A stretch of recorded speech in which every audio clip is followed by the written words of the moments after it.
DEWI Powell with Eddie Hearn at the Cardiff Reloaded press conference. Ed, after Froch Groves, Burns Crawford and Darren Barker's retirement, I bet you're glad just to have a fight week now.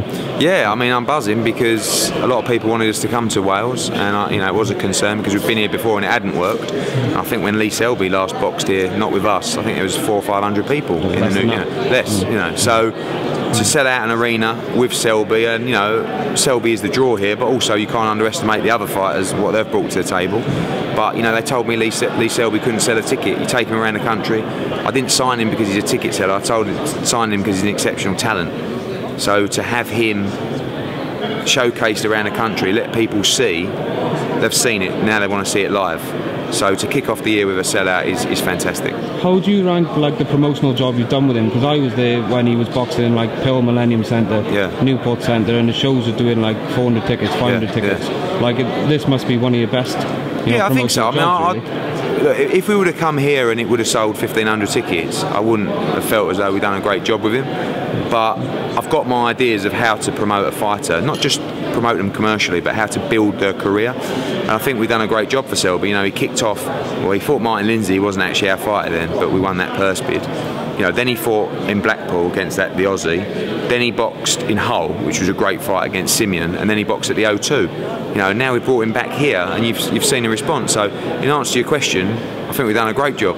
But he's the important one. He's in there fighting. He's done a great job because he's won and won and won.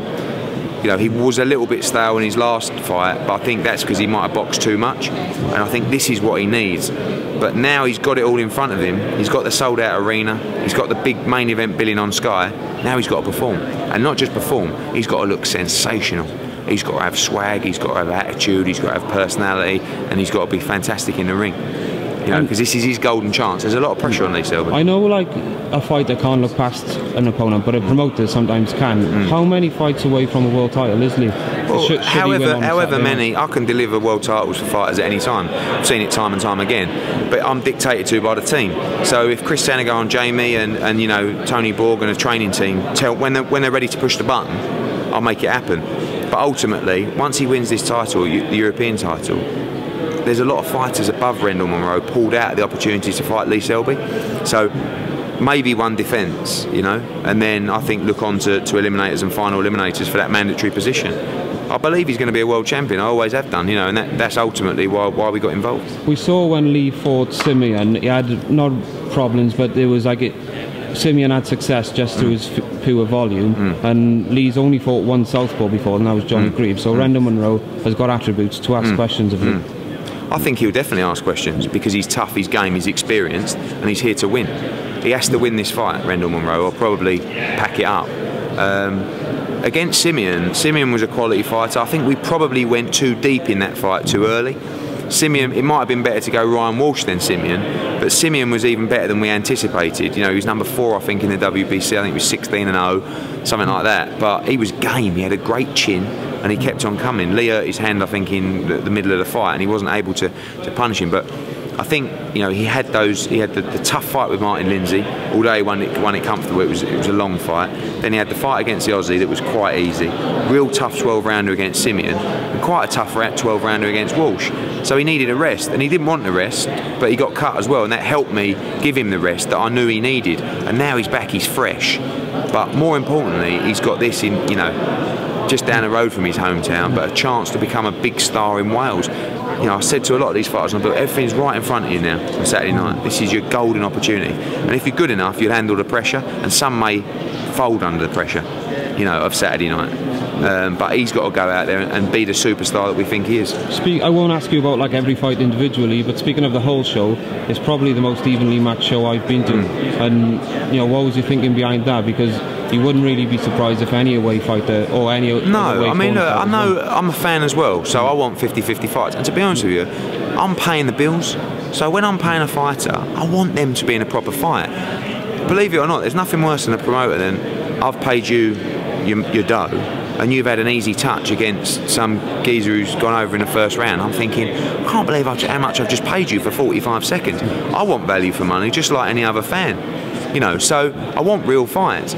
Sometimes when you're giving a fighter a tune-up or he's coming back from an injury or a layoff, you can't give everyone 50-50 fights. And they're not all 50-50 fights. Like, I would say Monroe against Selby is more like a 60-40 for Selby, or even 65-35. You know, Reece Buckland, pure 50-50. Do you know what I mean? Joshua against Dart, Joshua's a big favourite in the fight, but it's got that element of he's coming to someone's hometown where Dart's going to be charged up with his fans here. Pace against Cook, pure 50-50. Archie against Evans, pure 50-50. You know, so you've got all those fights. You can't have 11 fights like that because it's just not going to happen. But you are right, this is one of the times where you've probably got 4 or 5 real even fights.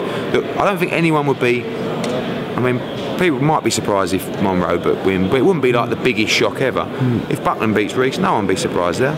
If Pace beats Cook, no one would be surprised there. If Evans can beat Oching, no one would be surprised. Yeah, so that's what you need. I think that's why it sold so well as well, taking out the fact that Selby's done a load of tickets and so has some others. The fact is that you want to sit down without knowing the result of a fight. And you know, that's what we've done. We're trying to do more and more of now, obviously, because it's what sells. But Hull's another good example. Yeah. You know, you got Woodhouse against Hamilton, you got Gavin McDonnell against Lee Wood. They're just 2 pure 50-50 fights. We ain't got a clue who's going to win either. Yeah, you know? Yeah, I think like with this show though, even like say Nathan King for example, against Tobias Webb, they might be journeymen, so to speak, but they come in to win. Yeah, but also the kid Kerry Oates fighting. Yeah, he ain't bad. You know, Paul Moffat. You know, and I've had some tweets from Ireland saying I think he'll win. You know, so but again, if you're going to be a top level fighter, you've got to beat what's put in front of you.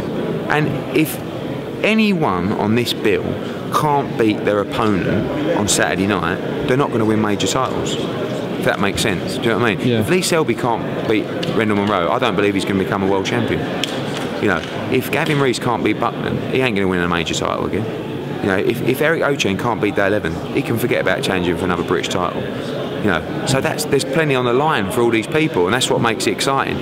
It's pressure. It's like a pressure cooker where everyone's got. But that's, you sit there as a promoter or a fight fan, excited about what could happen in this fight, which way it could go. I know your last show, I think it was about 2.5 years ago in Wales, but you're planning to come here in May.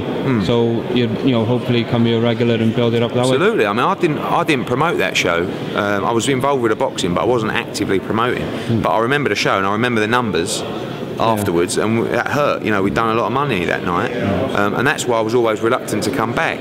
Now I saw the Cleverly Kovalev card, which was a good bill, you know, and that done well in tickets. So, and it's the thing is with the arena, it's a perfect size arena, because even if you bomb and you sell 2,500, it's not like the end of the world, because you can cover it up a little bit and make it look good. But to have a full arena is a really good atmosphere in there.